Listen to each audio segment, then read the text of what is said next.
Hello, ladies and gentlemen, and welcome back once again to Goonies World. My name is Ryan. I am also known as Mean. And across from me is Goonie, also known as Colin. Yes.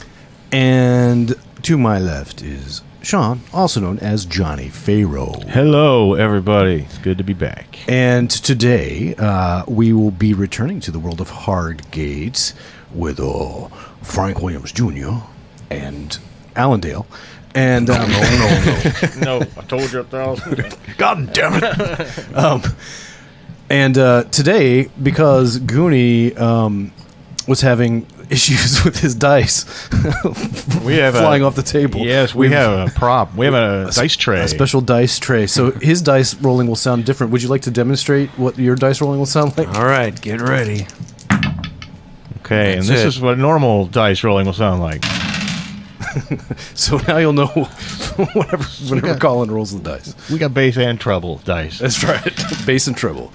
I'm all about that bass. Yeah. My dice are fighting in an octagon. They are. It's true. It is. It's an octagonal dice tray. Ultimate Dicing Championship. Battle dice. There probably is a battle dice. There's gotta be. There's gotta be. If there's not, we're inventing it. I know. Or advertising for it. Well, It's got to compete with Battle Mallet. Oh, yes, That's right. True. Battle Mallet 20,000 too. Don't forget the. What's 20,000? Yeah, It's half as good as good. 40,000. Obscure Jupiter Springs reference there, folks. Yes, indeed. If you got that, give us a like. All right. It's been a while. Yes, it has. I don't know if you want to do like a brief recap for the listeners, or if you just want to jump in. It's up to you. Well, I think we'll jump in, because once I start doing a recap, I can go down a rabbit hole. But basically, we have Duke Allendale, known as Duke, who is a convicted murderer. But is he really a murderer? We don't think he is. I believe it's been revealed that he didn't really do it. I heard he took the fall. Yeah, I heard for Lars. Took the fall for a guy named Lars. Lars was the leader of the Night Rangers. In exchange for From that, the motorcycle club, the Night Rangers. Not the band, of course. Disambiguation. Yes. Yes. yes, his name was Lars Larson, and he was the leader. And Duke went down because, in exchange for that, there was protection.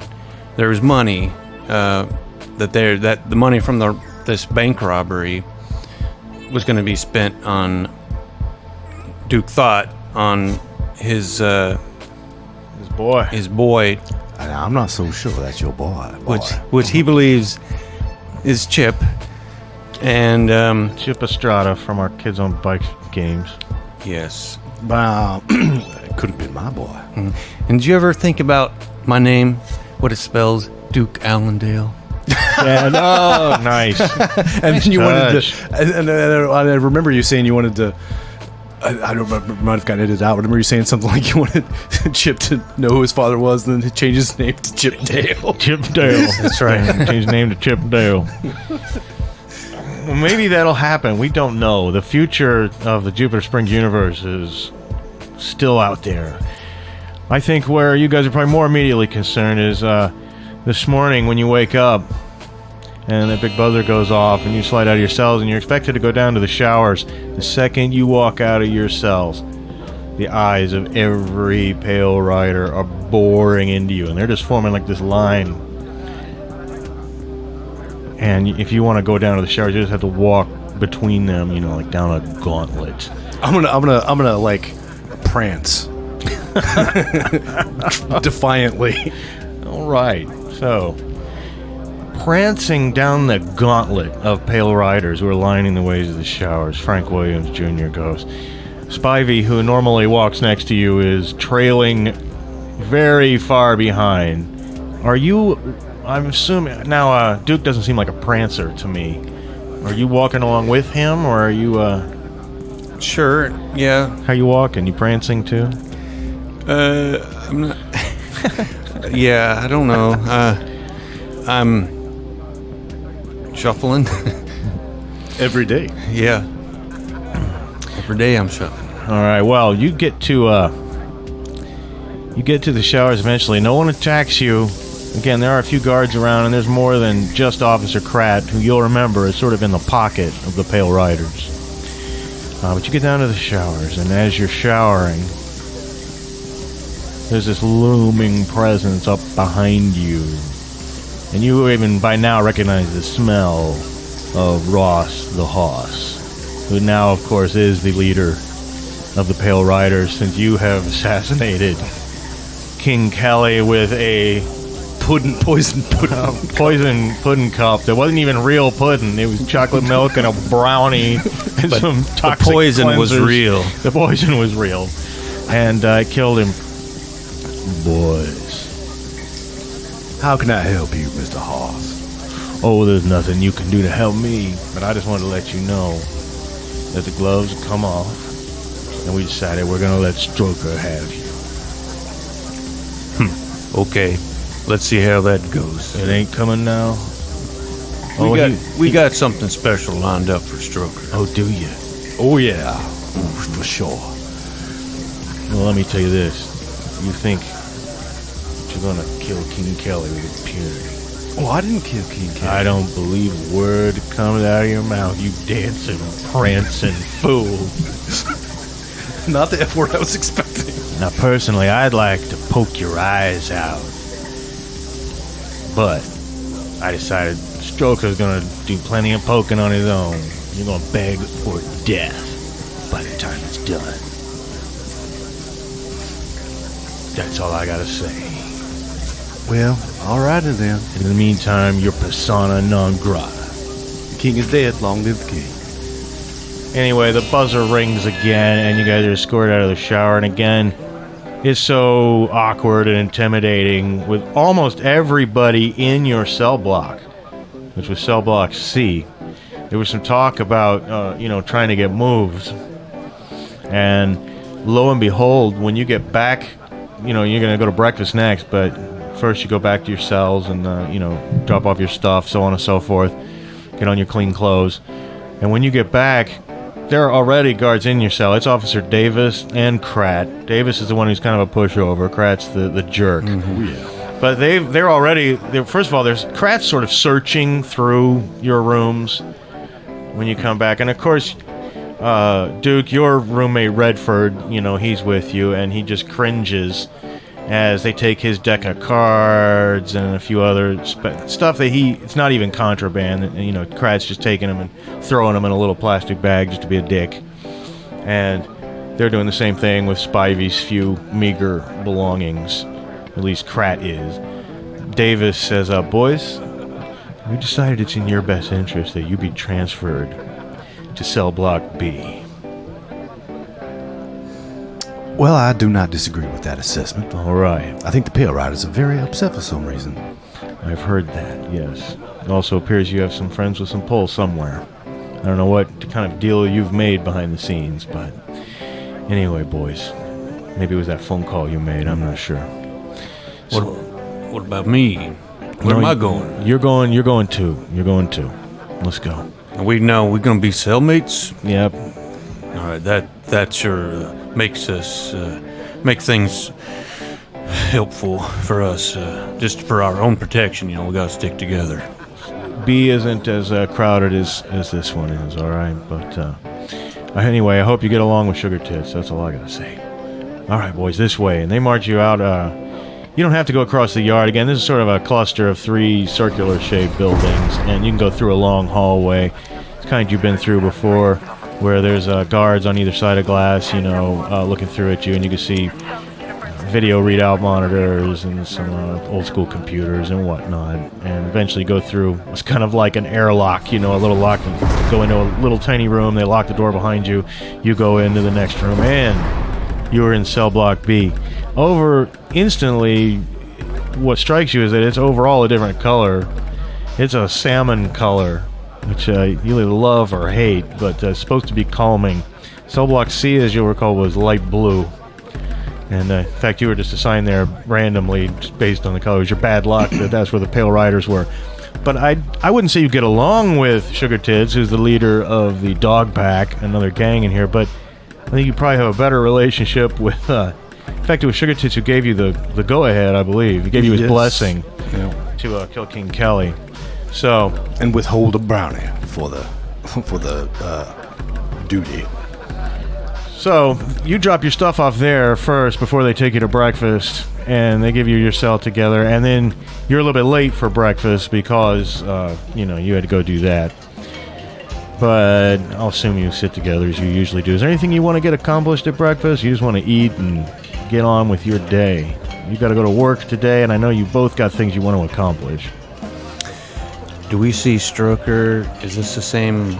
Strokers. This is the same, yeah. Same everybody's cafeteria? together in the cafeteria, yeah. So, yeah, oh yeah, Stroker's there. He's at a table with his posse, and he eyeballs you in your direction, and he takes the fork that he's eating with and makes a slashing motion across his throat while making a pelvic gyration, and it's really an overall terribly rude bodily gesture. And all the boys at his table laugh.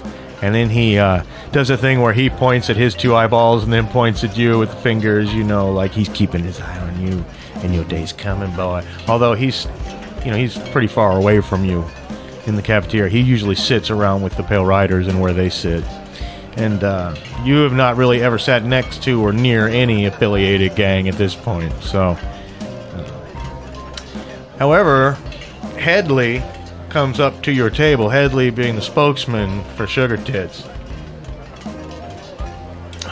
Well, now, hello there, boys. Good morning, Headley. I hear we're going to be roommates, as it were. Well, sort of neighbors, more like. That's correct. We've been moved over to Cellblock B in the interest, I think, of trying to protect us in some sense from the Pale Riders in the wake of King Kelly's demise. Well, now that we're being all neighborly, I think maybe it's time for you to reconsider your decision not to join up with the dog pack. We could stand to have a few good brothers like you. Now, as I recall, joining up the dog pack, now that necessitates some foot kissing on the part of... All you gotta do is pucker up and kiss Sugar Tits' sweet foot. Now, it could be a lot worse. Well, believe me, he's changed his policy. He's gotten softer over the last couple of years. Don't tell no one I said that. What'd you used to have to kiss? Do I even want to know? You don't even want to know. Well, I already getting my brownie. Speaking of which, here you go. Yeah, that's right. You're anticipating it. That's nice. How about you, Duke? Give me that brownie. Yeah, here you go. All right. Well, what do you think, Duke? You wanna go kiss Sugar Tits' feet? You do. He just got that radio now. Yeah, but I got a plan for that. Let us think on it, okay? It's a big decision. Well, you get a lot longer to think about it if these rumored pudding cups and snack cakes and whatnot that you supposedly got the hookup on. Now, I understand there's some kind of problems. Oh, no, some kind of distribution problems and so on and so forth. Well, there was an explosion at the pudding factory, and there was a flood of pudding. But I believe, didn't you make that phone call? I made a call, but it's not going to be the gourmet kind, but you said it was all right if we get some other temporary supplies. Being the key operating word, temporary, with a capital D. Right. Okay. Now, it's coming. Pudding's coming. How soon is it coming? Is Sugar Tits gonna have some pudding with his breakfast tomorrow morning? Got someone on the way from Kansas, so however long that takes. Kansas? What kind of pudding they got out in Kansas? It's just normal pudding, but pudding of the plains. That's where our pudding. That's where I'm gonna sell that one to Sugar Tits.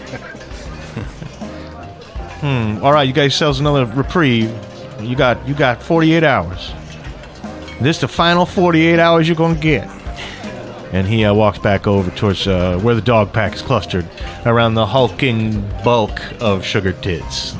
Duke, I'm thinking if we go ahead and, as disgusting as it sounds, proceed with the ritual, as such as it is, we probably will receive the protection of the dog pack in some capacity. But when Stroko inevitably, hunts us down. And in fact, now, you gotta go to work now. Duke got transferred to the laundry, where, unfortunately, most of the Pale Riders work. Yeah. Now you could, but you also need to be working at the laundry. Last time they had 4 guards guarding you the whole time on the shift. You remember? Yeah. And you can only hope there's some plan like that again, since it's the, since they've seen the wisdom in moving you out of the, cellblock C. That hopefully somebody will have your back in there. But there's not much more time here at breakfast, so I imagine you'll both go off to your jobs for the day, unless there's something else you want to squeeze in at the end of breakfast. No. All right, well, we'll start with Duke, who, as you approach the laundry, which again, because of your conversations with Melvin Grubb, you know that the laundry job is an important part of the escape plan. It has to do with pipes leading down from underneath the industrial washer and so on and so forth. So I imagine you keep your eyes and stuff open while you're working. But indeed, just like last time, you are guarded by 4 guards. And they're in there for the entire time, and they're not even just standing around in the room. They're actually standing closer to you. And you're getting a lot of eyeballs the whole time. And I can feel them. well, they give you your job is to take this big load of dirty whites, and you're pushing them in a great big laundry cart down to the end of the room. Pale Riders? What? The dirty white, yeah. There you go, nice. I just realized the dirty whites all work in the laundry. That's totally great. All right, so, but your job, all you do is you push this cart all the way down to the end of the laundry, and you go back and you get another cart and you push it down. So you're walking back and forth, and the guards walk with you. But there's a time when the guards are a little bit distracted. And there's a fellow whose name we haven't mentioned yet, but you've heard about him. His name's Salisbury Steak. That's what everybody calls him, Salisbury Steak. And he's a big old boy with red mutton chops and real broad through the chest. And when the guards are a little bit distracted is when they're filling up. He's one of the guys who's supposed to be filling up their dirty whites into your... and you can see that I'm reaching for my dice here. But as he's dropping the dirty whites into the basket, you can see he's got a jar of something in his hand, and he whips it up at you and flings the liquid that's inside of the jar at you. And well, luckily you only need to make a good power roll to heave your body out of the way, and you can smell there's a stinging sensation in the air, and your eyes burn a little bit. Did you make it? So it's good. That is great. That's what you needed, because otherwise you were in danger of some acid burning. Motherfuckers have flung acid at your face. Immediately the guards all tackle him. And the more where that came from. And they're all laughing at you, even though their attack failed. Everybody in the whole place. And even though you've got those guards with you, with this whole crowd of men laughing, it is a little bit intimidating. Their voices echo in here, and there's the hissing steam of the cleaning thing. It's eerie, and you have to continue your shift unless you can. Okay, so when they tackle that guy, what happens to what did he have? Where did he have that acid? What kind of container? Or? Well, it looks like a clay jar of some kind. Maybe it's not clay. Maybe it's made of some kind of metal or whatever. But it was just a. I'm going to try to, when they're tackling... I mean, it definitely looks like something that would have come in from the outside. Let me put it there. Okay. And when they're sort of distracted tackling that guy, I want to try to... Because I'm assuming he drops that. Yeah, he does. And scatters. Looks like it might even roll underneath one of the machines. But are you going to try to grab it? Yeah, I'm just hoping that maybe there's a little bit left in it, and I'm going to try to grab it. Yeah. Yeah, well, please make a great cunning roll to do that without anyone noticing.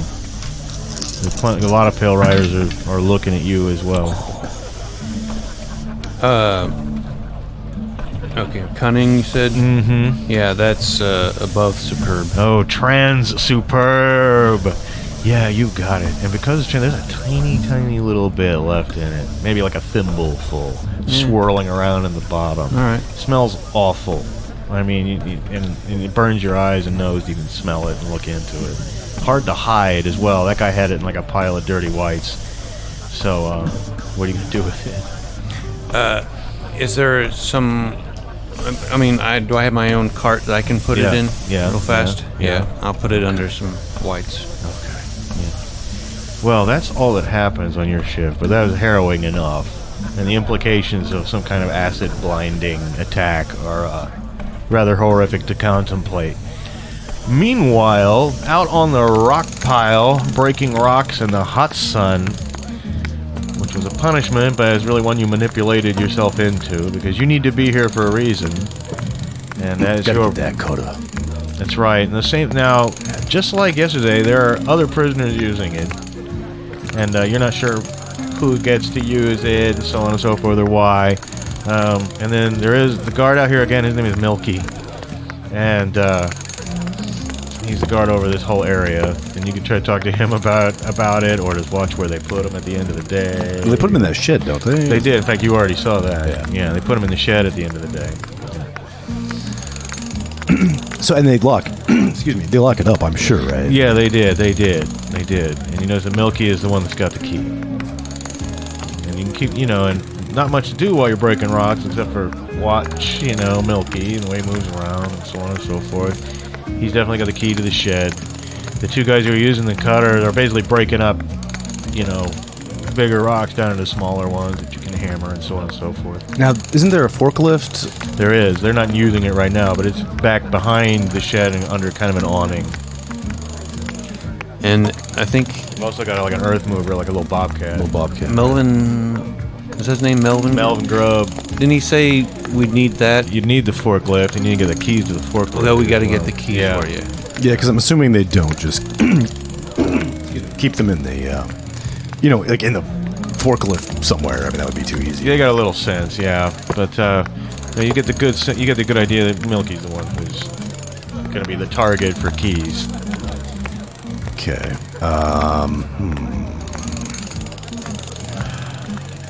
Well, I guess I'm going to go talk to Milky. Oh, taking yourself a 5-minute break, are you, convict? Well, yeah, just a short break. As you know, it's awful hot out here, and breaking rocks is, Not me, I'm cool and comfortable. Well, I suppose that's probably true. Imagine you got a fruit cup somewhere on your person. Don't you worry about fruit cups. What makes you think we're eating fruit cups? Well, I just heard. Nah, it could have been. Lots of things go around, rumors and everything, but somebody told me that all the guards took all the fruit cups for themselves. I don't know if that's true. Make a ego roll, which you have a very good ego, and I'm just curious to see what kind of high score we can get. Well, I heard myself a rumor. Is that right? Yeah, I did, and then we're gonna talk about this rumor I heard. Then you're gonna get your ass back to work. But I heard that somebody somewhere thinks they got some kind of connection, some kind of like mother lode of pudding. That's right. That's true. Yeah. Yeah. Are you implying that you would like to be in on the pudding? I'm saying that something like that is not going to get easily delivered to its recipients with me and the boys in the way of it.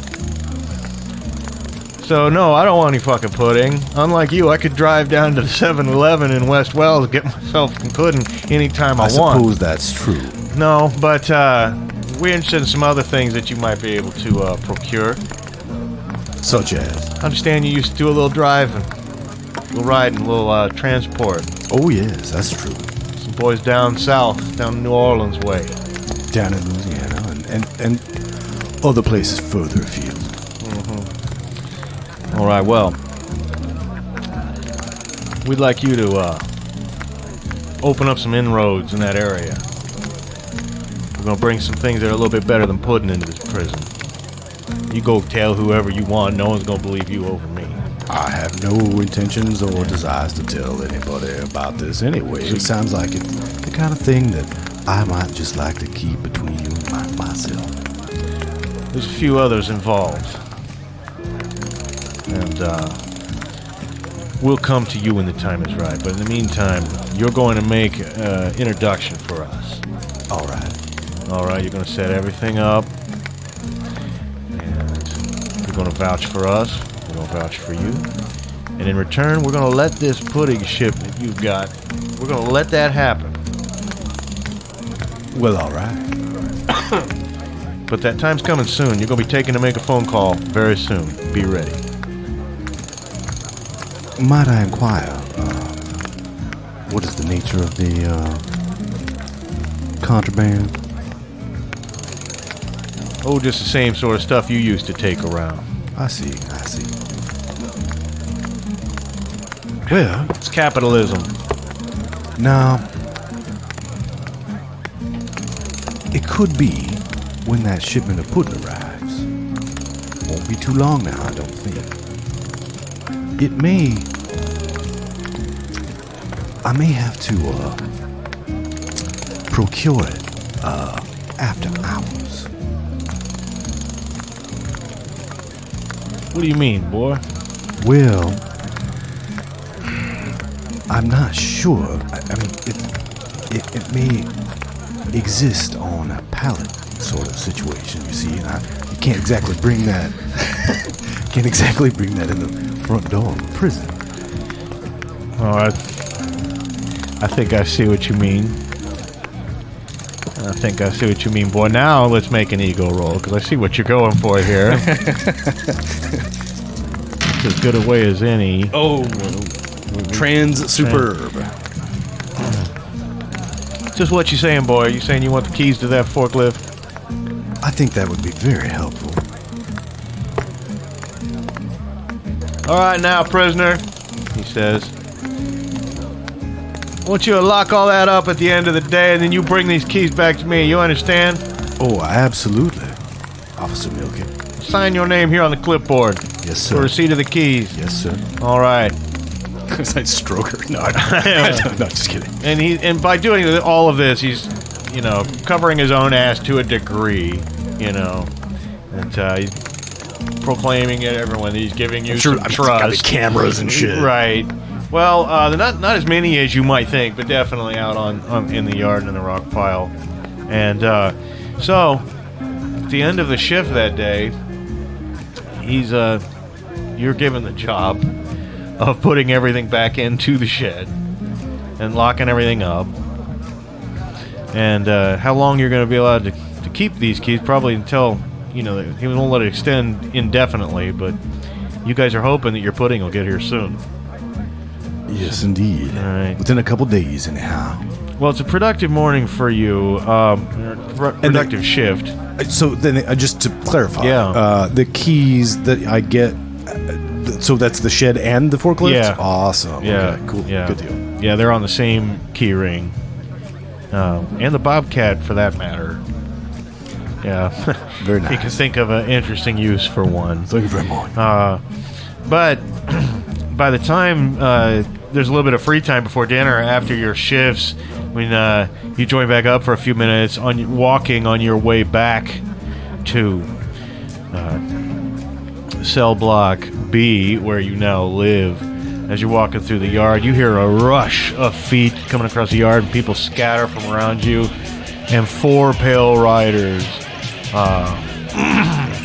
led by a fella they call Mojo Malone, come sweeping in towards you to attack all of you. Every single one of them has got a shiv.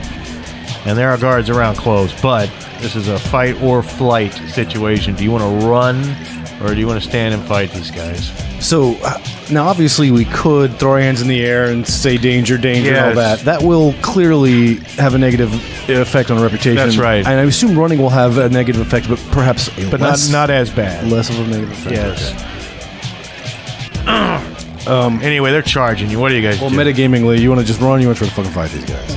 Well, that depends on metagamingly. Since this is our free time, did we have time to? No, go you're back? walking back to the place right now across the yard. What place? Your cell block. Okay. Cell block B. So no, you haven't had time to go back and get anything. You just Well, I left do have work. that jar then. That I would have, because I was going to take that with me. Yeah, it's hard to hide while you're carrying around. But yeah, I mean, it's got more use as a bashing instrument than as a poison device. There's not enough in there to maybe. Yeah, but you got that. That's for sure. So yeah, since I don't think that is going to be a great, weapon, I think we should run. okay, where do you run to? Cell block Cell B? block B. All right, well, you guys just run, and the whole yard erupts with cries of scorn and derision, and both of your prison reputations go down by 1 as you flee from the Pale Riders. You can't run forever. We're out here. We'll see you in the shower. We'll see you at breakfast. We'll see you at dinner. As you guys come running into cell block B, and right smack dab as you're charging through and enter the cell block, right smack dab in the center of the cell block where he sits at this great big table, Sugar Tits himself. You don't bump into him, but the first person you make eye contact when you run in, he's sitting there and he goes, He's shaking his head like he's disgusted. You wouldn't have to be doing that if you not been down and give my beat. Are we actually talking to him, or is he? What Sugar Tits says, you wouldn't have to be doing that if you had decided to get down and kiss his feet. Is that so? That's right, because then the dog pack would have had you back. Well, give me them foots. Oh, no. This is a public thing. You go do it tonight in the cafeteria. That's how everybody knows you Sugar Tits bitch. That's my bitch. Well, I've never had to kiss a man's foot before, and I just don't think I can do it. Look around you. Look at all these hard motherfuckers. Every single one of these motherfuckers bent down and kissed Sugar Tits' foot. Now, you think you harder than them? Well, I have spent a lot of time in prison. I've survived this long. Well, right now, Sugar Tits can't help you. Can't help you none. But, so you think about that, because dinner time's coming. In fact, I believe dinner time's happening. Oh, there's the buzzer for dinner time right now. You got until the end of dinner time to think about it. I'm not saying we're going to come down on you if you don't. I'm just saying we ain't going to be able to help you with your Nazi friends. oh man, I don't know what. I feel like we just got to do it. But Well, I got some kind of a crazy plan. If Mr. Headley would, is he gone yet? He's already gone. All right. Yeah. Well, so I got this. I got my hands on a little bit of acid, not the good kind, the bad kind. oh, interesting. Tell me more. Well, now this is acid that the Pale Riders must have procured from somewhere, and because they tried to blind me with it and failed, and I just got the leftovers, but I thought we might be able to use it in some way. I really don't. I mean, I think, of course, I'd like to get rid of the Pale Riders, but well, Sugar Tits might be a problem too, because I don't plan on kissing no feet. But if perhaps we can send the Pale Riders, get the Pale Riders off us, and maybe have them fight against the dog pack and get them to leave us alone, that would be helpful. Well, now that would be helpful. Now I should point out that I have procured the keys to the forklift and the shed out in the rock pile. Now we can. I'm not sure exactly what we needed to do, though. I don't remember. Does the forklift lift up a laundry machine and cut some pipes or something like that? That's right. What you'll have to do, and I don't think he's explained it in great detail, other than you have to get into the pipes. So you can presume what you've got to do is lift up the laundry machine with the forklift, and then you've got to cut into, to make a large enough hole for you to get into the tunnel that the pipe runs through. So you wouldn't actually be going through the pipe. You'd be crawling through a maintenance access tunnel that not only houses the main to and from water pipes from the waterworks in West Wells, but also a power conduit, big thick power cables. And but you haven't talked to him really about anything beyond that. But yeah, that's probably why you need those things. And obviously this would have to happen at night. And before we do that, we've got to get the permission from the bean machine. Well, we're supposed to, but I'm Gotta get the blessing. not entirely clear on why we need to do that. Because Well- if I've got a cutter, if we've got a forklift, I'm not sure. The other parts don't quite make sense. I Maybe don't we should know. talk to Melvin. But yeah, because he might be able to explain to us what the repercussions of not getting the blessing would be. In terms of that, yeah, he's been vague or mysterious, depending on how you choose to look at it, about exactly what role the blessing of Evram Bean, leader of the Bean Machine, who is we'll remind the listener, the Musterite. He's a member of an obscure Mormon sect that's been disavowed by most mainstream Mormons, who have a compound out in the wilderness around here, and they're enough of an influence that there's a prison gang here, and that's the guy, the leader of the Hellerites, Evram Bean. That's the guy whose blessing you were told you needed, and to get it, apparently, as Duke learned, you're gonna have to go get back his transistor radio that Enzo stole and now Sugar Tits has. Well, now I think we should probably talk to Melvin about this as soon as we can. Because if we sort of start a battle between the Pale Riders and the Dog Pack, then I don't imagine getting that radio is going to be Yes. quite as easy. I believe we need to get the radio first, but I was planning on doing that by waiting until we get the pudding and then bringing it to Sugarfoot or Sugar Tits and getting the radio then. Now, trading the radio for a pudding pallet, that might not be a bad plan. Of course, I don't think it's actually a pallet. I just use that to get the cookies, but... Well, it'll be at least several grocery sacks full of them. That's a lot of pudding, boy. Yeah. All right, well, is it dinner time now? Is that right? Is that what I heard? Yeah. Well, we'll assume you've been talking through dinner. Well, is Melvin at dinner? Yeah, Melvin's at dinner. He usually sits by himself. Bird. Well, he's reading a newspaper. Again, this guy's got... He doesn't necessarily have a hold over the guard. He works and he's highly trusted. His prison reputation is actually somewhat low.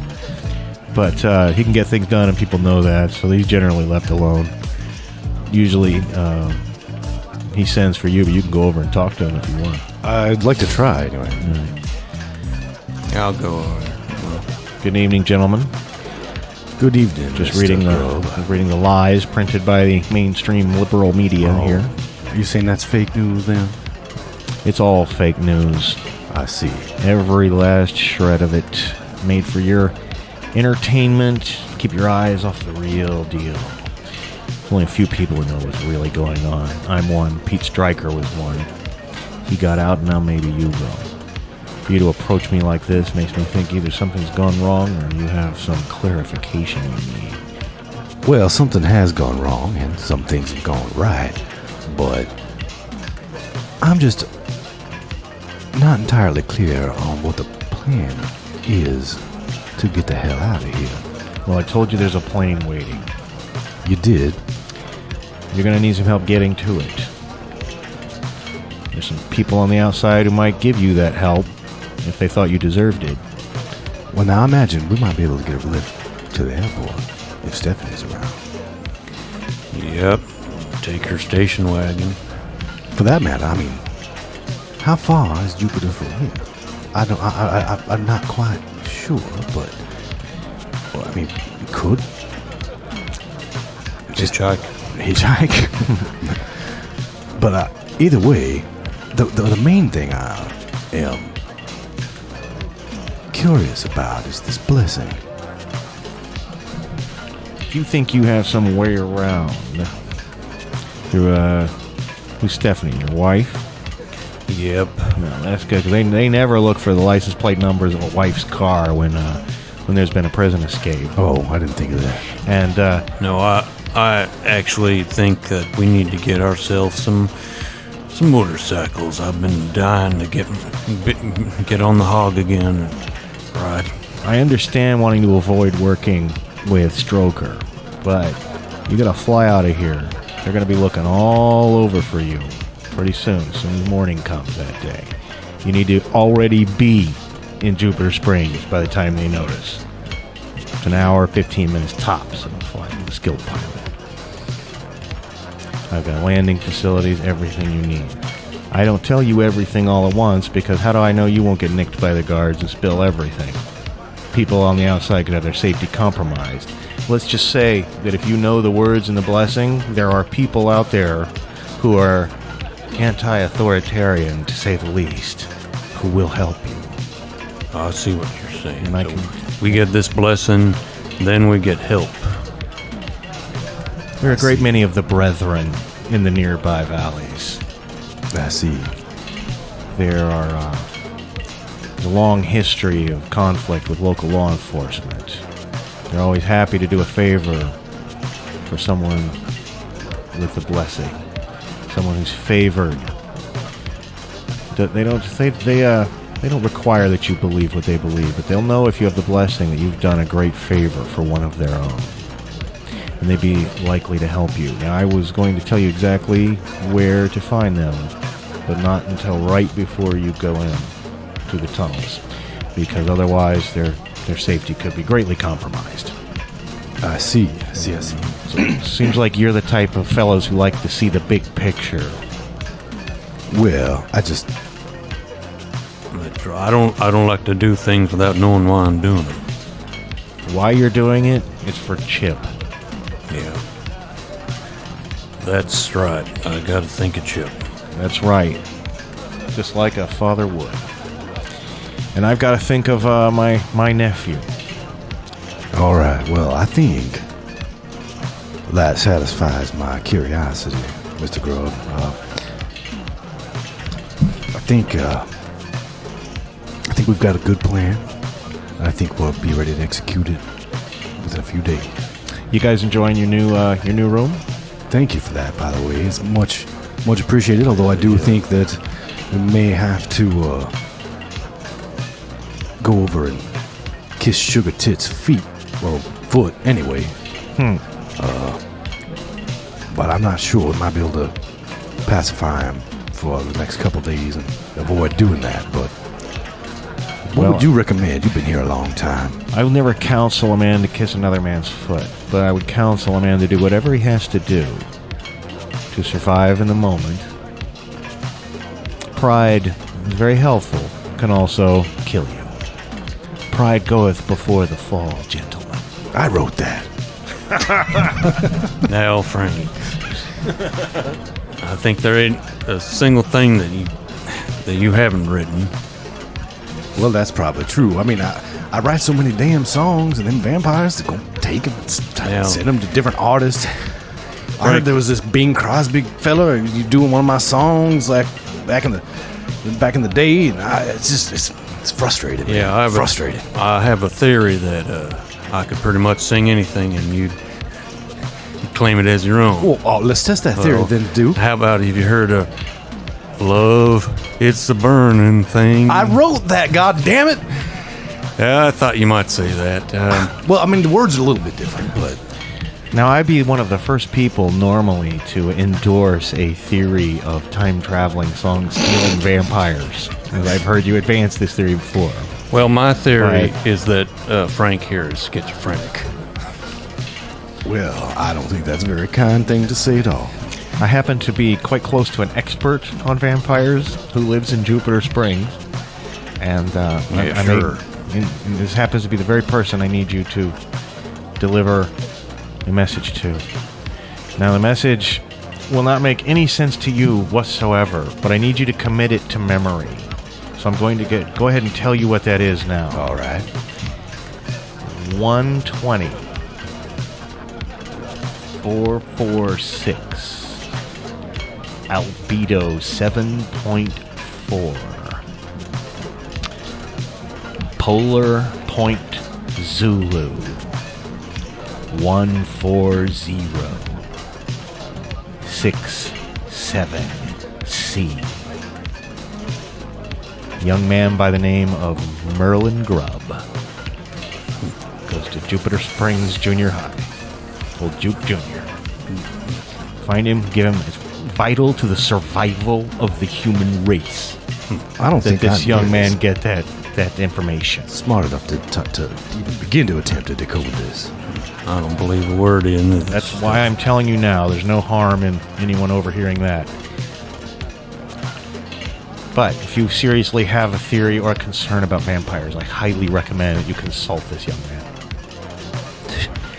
Well, I'm telling you, these vampires are stealing my song. Bunch of nonsense. Time travel's giving them to. There was some dude named, some dumbass named Elvis done one of my. I wrote just the other night, Hardgate Hotel. Yes, I think you're right. I think he's schizophrenic. Yeah, I think you need help. But you know what? They've said that about a lot of brilliant geniuses.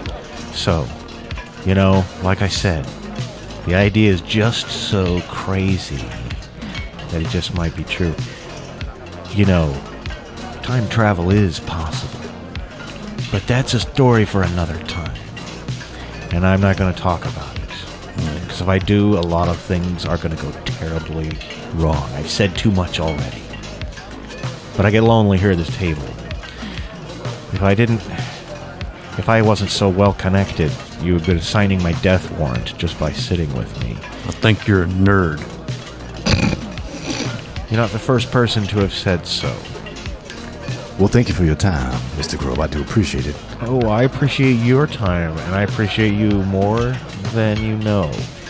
It's fate that led you to me. It's fate that the father of Chip Estrada should end up in here with the uncle of Merlin Grubb. Father or fathers. I'm going to start a sitcom called My Two Dads. Yeah. Only one of us got a tattoo of Chip. There was a sitcom. Yeah, there is a. Yeah. If the 80s, that would be on now, right? Yeah. Well, Duke, I think before dinner is over, if you're serious about securing that radio, we might best just kiss the man's feet, just in case more Pale Riders come at us with shivs, or who knows what's going to happen. Well, there's plenty of free time after dinner in the cell block. I thought Headley said we had to do it at dinner. I'm sorry. No, that's right. Well, if you're going to do that, you're absolutely right. I did forget that. Yeah, because the idea is it's a big public. It's just like if you were going to join the Pale Riders, you were going to have to stand up and say that the Night Rangers were a bunch of pussies in the cafeteria in front of everybody. Right. You know. Well, I'm going to do it, and if you're not willing to do it, at least stick by me, and when they come to save me, maybe some of the saving will rub off on you. Or you just want them to go after me? No, while you get away? Absolutely not. I'd rather you kiss his foot, to be honest, but I can't tell a man to kiss another man's foot. That's not my place. I gotta remember Chip. That's the only only Sugar Tits foot for your boy. Or that's my the boy, only whoever's boy it is. Yeah. Well, it's a long walk across that cafeteria as you're approaching Sugar Tits' table. And you almost feel like there's a spotlight on you. People have seen this ritual before, and all the eyes are turned. The Pale Riders take a special notice. There's not necessarily a good turn of events for them. And you slowly approach Sugar Tits' table. And he's got a lot of intimidating looking guys. And Enzo, even though he's, skinny as a rail, he's abnormally tall. You hear he's quick with a shiv. He's always near Sugar Tits. And Headley's there as well. Well, welcome, gentlemen. Did you come to your senses? Says Headley. Did you come here to kiss Sugar Tits' foot? Little sweet boy, you go bring down the kitty, says Sugar Tits. I suppose that is why we are here. That is true. Just a peck.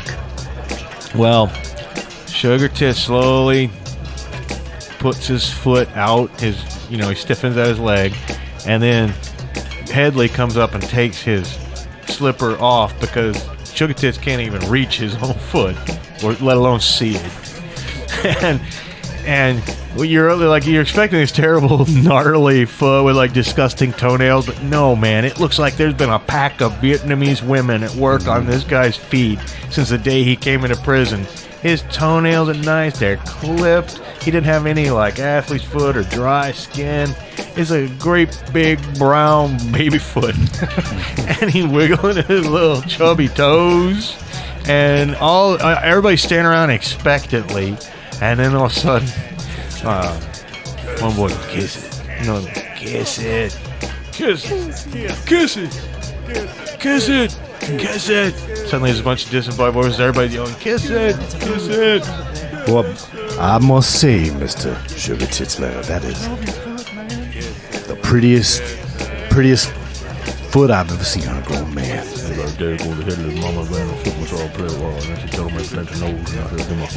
Says Sugar Tits. That makes perfect sense. He's saying, that's my work. Yes, my mama used to run a... That's right. I understood. Oh, you did? Oh, I understand Sugar Tits just fine, and I hope he understands me as well. Now I'm gonna just pucker my lips and put him down against that flesh. All right, we'll pucker up and let us hear that kiss.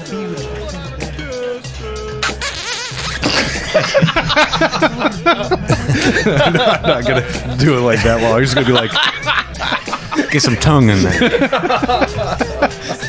just gonna do a little. Okay. Now what about you, big boy? Says Sugar Tits. Now I have to kiss the same foot, or can I kiss the other foot? He said you kissed the left foot. Okay. Big one. All right. He wiggles his little toes. It looks okay. Smells all right. I thought he does sweet feet. Yeah. Okay. Looks okay. Then I guess I'll go in there for a little smooch. Okay. Right. Well, okay. The second you do that, there's a big cheer comes up from the dog pack, and they jump on you in this great big dog pile. At first, you think they're gonna beat your ass as some initiation, but no, it's just an old school dog pile. And they all jump up onto it, they crush you, and then finally at the end, you're oh no, here it comes, and then Sugar Tits himself, and you're like, whoa! And it's like, oh, you almost get the wind crushed out of you, but at the end of it all, you get up, and there's some good nature slapping in your face and punching in your arms and stuff like that. But now you're one of us. Now you're one of us. All right, everybody. Now they're one of us. They're one of us. They're one of us. And of course, the Pale Riders are looking on, shaking their head, are whispering to each other. Wonder what they're going to do about this, so on and so forth, because, well, I'll let you just wonder what their plans are and what they're thinking. And Ross the Hoss gets up early, before it's really done, and then all the other Pale Riders get on. They all file out, just glaring over at Sugar Tits in his direction. Sugar Tits blandly opens his mouth, stuffs it full of a brownie, winks at them, chews up his brownie. And he straightens his prison jumpsuit that got ruffled in the dog pile, and painfully sits back down. It takes him a while. Needs some help. But that wasn't as terrible as it could have been, you think, and you're glad for Headley's mother passing on the, right, the foot family business traditions. Yeah. I hope I didn't get the diabetes from kissing that foot. Oh, I can do your feet too. I think a pack of cigarettes. Now, Sugar Tits I do a tribute, but you I do a pack of cigarettes. Your feet gonna be like lily white silk foot gloves by the time I'm done with it. Well, I'll take that into consideration. Now about this pudding. But just because you're one of us, you've already made a promise now. So don't forget. That pudding is on its way. I believe when I see it. This whole pudding business sounds like the plan of a desperate man. But you're gonna be very happy. You're gonna be very happy if it comes in, because Sugar Tits is gonna be happy. When Sugar Tits is happy, everybody's happy. Yeah, I suppose that's true. Now I have a question, if I may. Of course, brother. Your brother now. Well, now that we're one of the dog pack, could you teach me a handshake? It always looks so cool. I'll teach you right now. Put your hand out. All right. It's not that cool. This is very simple. The guards can't see you doing it, and he shakes your hand, just gives it like a quick little squeeze. Like tap tap tap tap. While he's shaking it, tap tap tap tap. That's all it is their secret handshake. Oh, all right. Now you going to be in with the dog pack at Leavenworth and everywhere. And that proves that we Yep, nobody could ever guess. Nobody could ever guess that. All right. All right, and don't forget, if you want some sweet feet, you talk to Headley. Will do. Thank you. right, Should have named you Footley. The buzzer rings and dinner time's over, and you guys will have some free time before lights out. So, how do you want to fill it? Well, as we're walking away from dinner, Duke and I, assume, are relatively alone. I'm going to say, well, that's disappointing. I didn't mean the dog bag secret handshake. I meant the brother secret handshake, you know? Like, Well, yeah. but I guess there's some things are just forbidden knowledge. Well, we'll have to get it, the hard way. Speaking of the hard way, says a voice from behind you, and he's by himself, the stroker, and he's waving this little tissue paper like a white flag. Now I just want to talk. Boys, seems you went and got yourself a little protection. Joining up with them, well, you know what I mean. I suppose you're going to say a word that I wouldn't like. Well, Stroker's nothing if not polite and well spoken. But I just want to tell you, you can only hide for so long. And one of these days, the right combination of guards is going to come by. I suppose that's true. And I'm going to slip it in you. And I'm talking about my shiv. Because it's gone past playtime anymore now, boys. You mark for death. Ain't nothing you can do that's going to save you from Stroker. But there's one thing we can do. Keep walking, convict. Yeah, keep walking. Keep walking. What do you think you're going to do? And there's one thing we And I don't even do. like pudding, motherfucker. I changed my mind about that. Well, you don't know. That's fine. Can I see that tissue paper real fast? I just want to fold it to a little design, maybe show it to you. Well, it served its purpose. I can't see why not. And he gives you the piece of tissue paper. Make it into a shiv. I'm going to fold it into a paper airplane. Now, doesn't this look fun to you? Because I heard not only are you polite, you might be a polite. Boo. Sorry. I had that one in there for a couple minutes. It had to come out. Well, you heard right. I flew in Vietnam. I'm a hell of a pilot. But what's that got to do with you? Wouldn't you like to fly again? They ain't never gonna happen, boys. Some dreams ain't worth dreaming. Well, we might just have a way, Mr. Stroker. But it's going to involve you not shiving us Yeah. and coming with us when we leave. Unfortunately. You can see the little gears, working behind his eyes. And you can see his jaw clenching and unclenching. Suppose you speak on a little more. I'm listening. Well, we have a very important mission which we must undertake. You might call it a mission from God. I wrote that.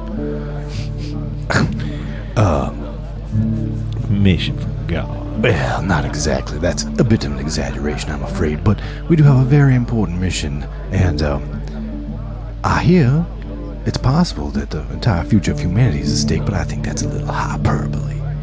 But we got a way out. And we need a pilot. Because we got to get to Jupiter as fast as possible. That Jupiter Springs, that is, not the planet. Not the planet, that's right. Jupiter Springs. That's right. I can't go nowhere near Jupiter Springs. Night Ranger's got a hit out on me from way back. Well, I'll tell you what. Who do you think you're talking to? I know who I'm talking to. Couple of night rangers. And here you ain't, you not no more, you ain't. You dog pack now, boy. Well, that's true. That's true. Stroker done a lot of sick shit, but I ain't never no kiss no fat baby foot. Well, it was delicious. But anyway, that's beside the point. Now, if you can just land us in the middle of the night down in Jupiter, you can just take off and fly wherever you want. How do I know you boys is on the level? Maybe you just giving me some bullshit so I don't stick you. That could be true, and I'm not sure how I could go about proving you otherwise. You got some keys on you? Or is that come later? I can't remember what you told me. Well, I do have some keys. What kind of keys you got, boy? Airplane? No, just kidding. Not airplane keys. I don't have those yet. I think those are probably actually in the airplane that has been procured and is waiting for us. But I do have some keys, and I wasn't planning on telling Stroker this time, but I suppose might as well. You might as well, because maybe it'll prove something. But so yeah, I've got the keys to the forklift, which we're gonna use to lift a laundry machine and open the shed to get a cutter to cut our way into a tunnel. Now, if I was to go and have a little talk with Officer Kratt, then you wouldn't get out of here. That's true. And also, they throw you in the hole forever. That's probably true as well. So and I never get at you. You understand the terrible risk. This is what I propose, gentlemen.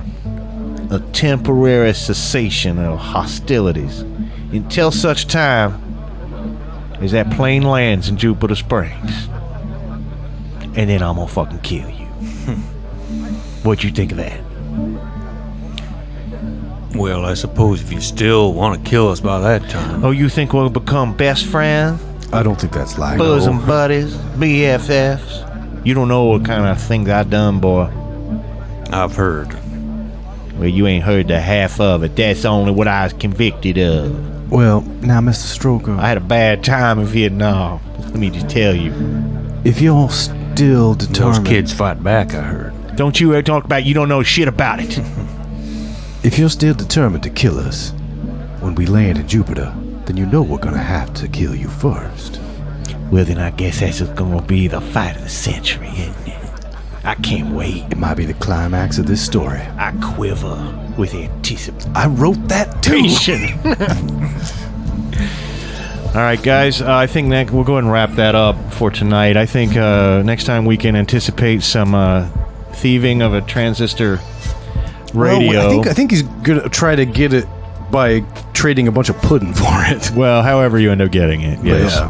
Hopefully we can get the blessing of Ephraim Beam, the Beam Machine, which should, sounds like there's probably a Musterite family or compound or somewhere outside that will shelter you or give you further supplies or tell you where the airplane is or something. And so I think we'll go ahead and wrap it up for tonight. All right. Well, I feel like we got a lot accomplished, so that was... I feel like we did too. That's good. All right. In that case, we'll see you later. In Jupiter Springs.